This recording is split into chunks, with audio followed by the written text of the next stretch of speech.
Srimad Bhagavad Gita, chapter 15, verses 1 to 4. They speak of an eternal Asvattha, rooted above and branching below, whose leaves are the Vedas. He who knows it is a Veda-knower. Below and above spread its branches, nourished by the Gunas, sense objects are its buds. And below, in the human world, stretch forth the roots, originating action.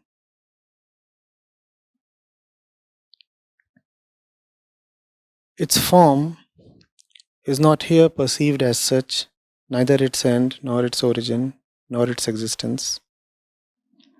Having cut asunder the firm-rooted Ashwatha with the strong axe of non-attachment, then that goal is to be sought for, going whither they, that is the wise, do not return again. I seek refuge in that Primeval Puruşa, whence streamed forth the eternal activity. The question is, here Sri Krishna is presenting an analogy of an tree upside down. Please help us understand the import of this analogy. This is one of the most popular as well as most mystical and insightful images in all of spiritual literature. Sri Krishna says that the world is like an inverted peepal tree. An inverted peepal tree. The roots are up there in the skies, and then there is a trunk, and then there are the branches and sub-branches and twigs and leaves, etc. He says, such is the nature of existence. What is he saying? He is saying, I am the root or the roots of this tree called existence or the world. Brahma is the trunk. And then from him comes Prakriti with its various gunas, which are the branches and the sub-branches, etc. And such is the world. So, the world that we see all around is actually rooted in Krishna or truth. We are the final manifestations. We are the final branching out. The end sprouts. It begins with Krishna, the truth.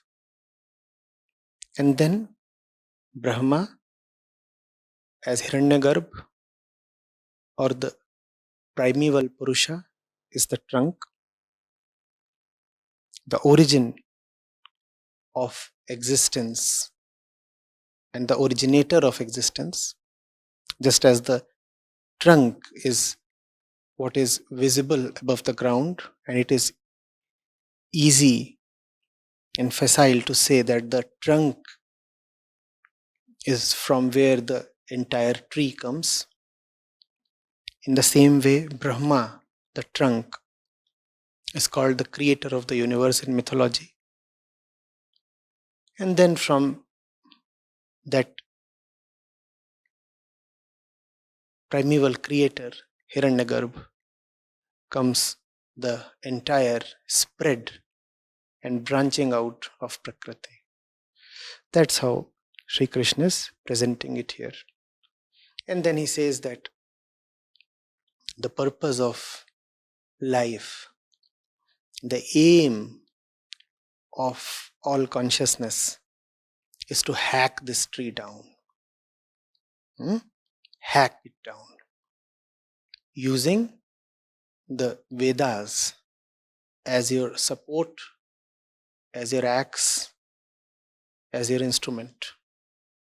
Otherwise, this tree is a bondage.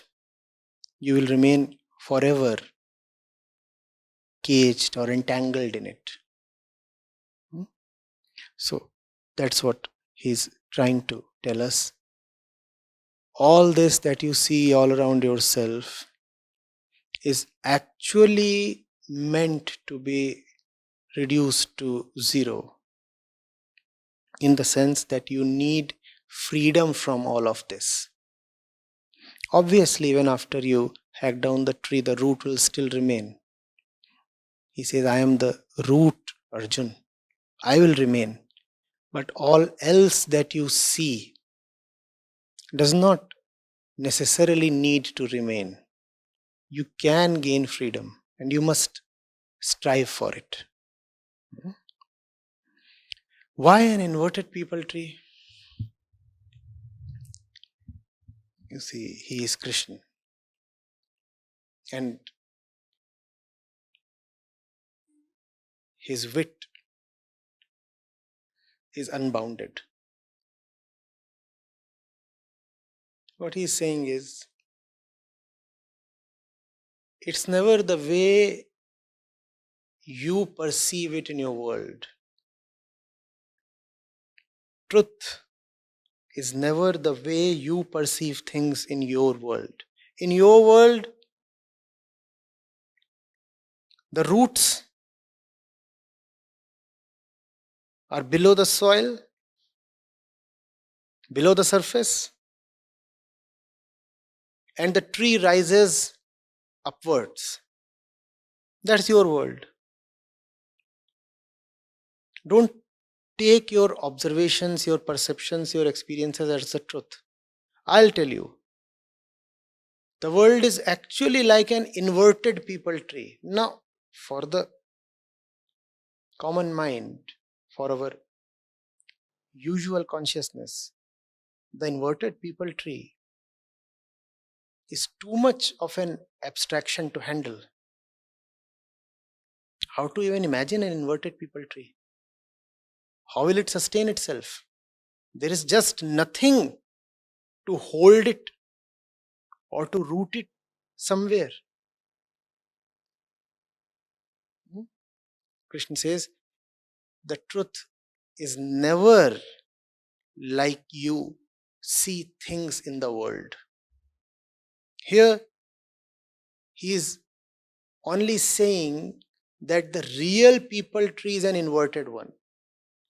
But even that much of a relation between how things appear in the world and how things actually are is an overstatement.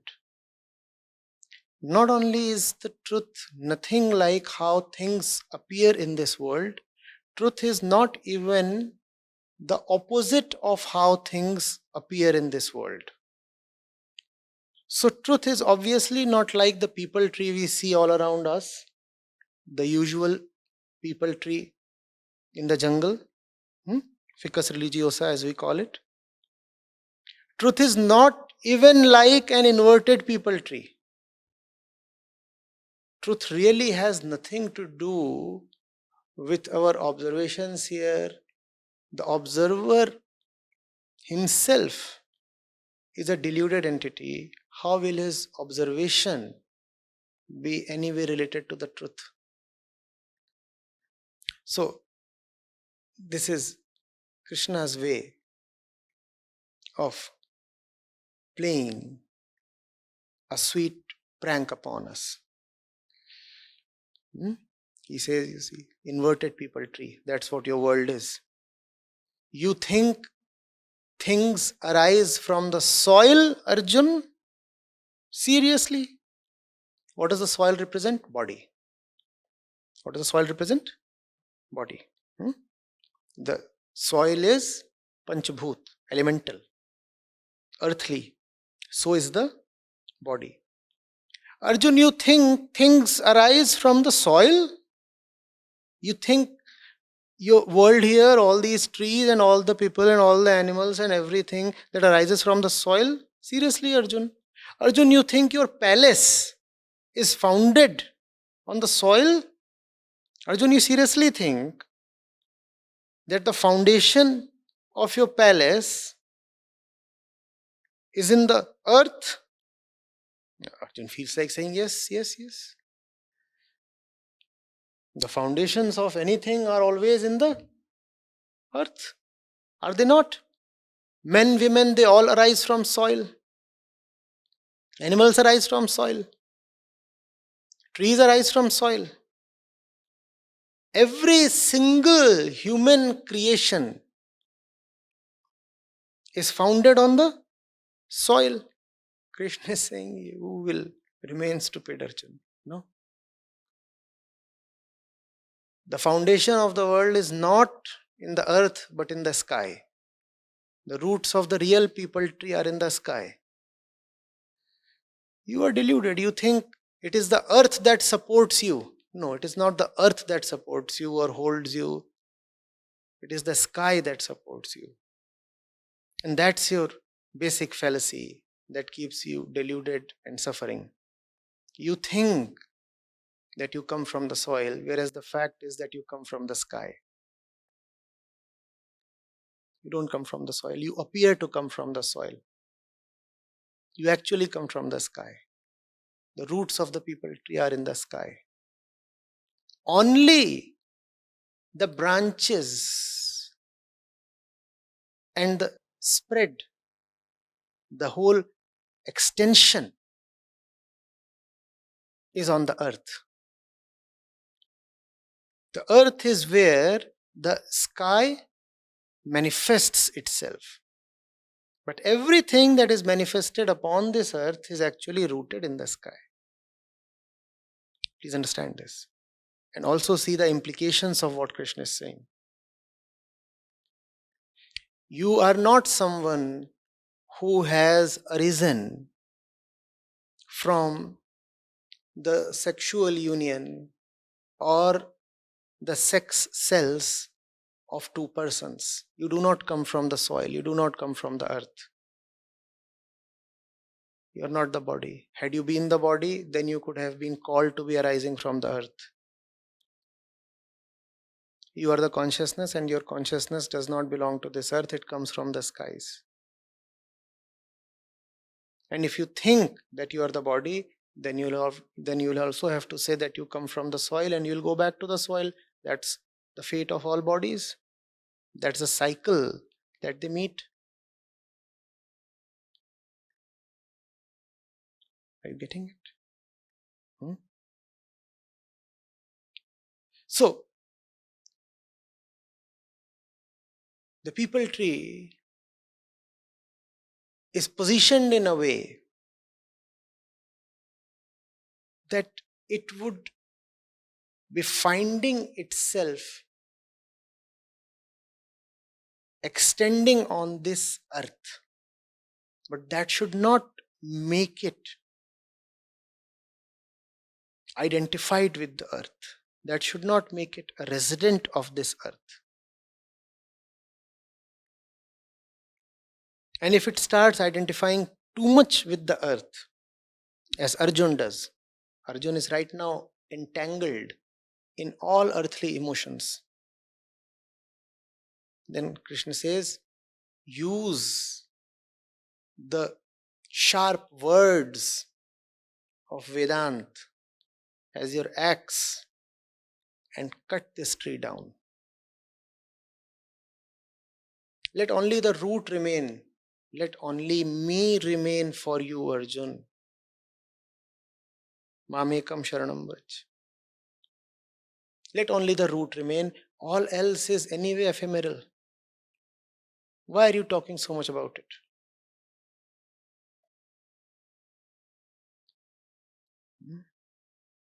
That's what the symbolism stands for.